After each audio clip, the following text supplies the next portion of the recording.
Sir Gaëtan Duval disait avec raison, dans l'incarné du voyage, en tant que leader des musulmans, ces grandes chaussures sont restées vides. Personne depuis ne fait la pointure. La remarque de Sir Gaëtan est très pertinente.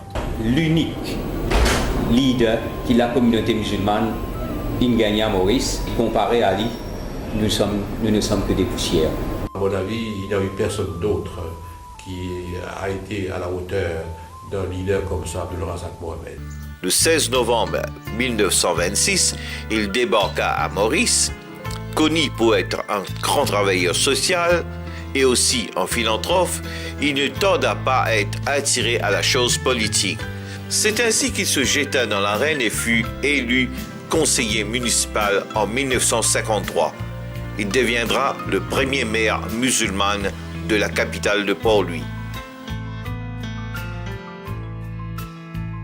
Mais il fut vite désillusionné par les intrigues de ses propres hommes du parti, le ralliement mauricien.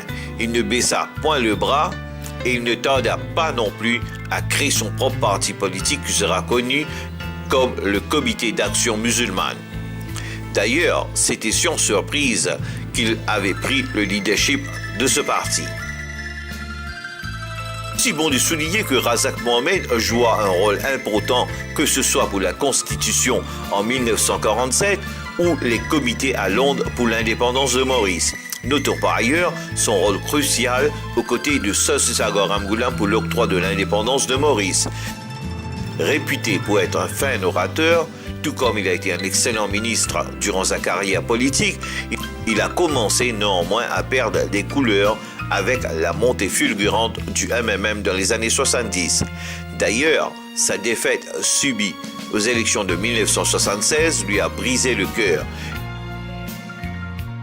Le tribun meurt 2 ans plus tard à 72 ans, une perte inestimable. Son décès signe également la fin politique de son parti. À signaler, Razak Mohamed débarqua à Maurice comme un grand négociant, mais au moment de sa mort, en 1978, il ne posséda que la modique somme de 2000 roupies.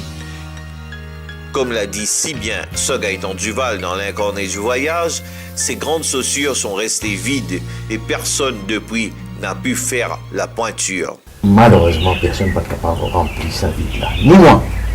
Ni moi non plus.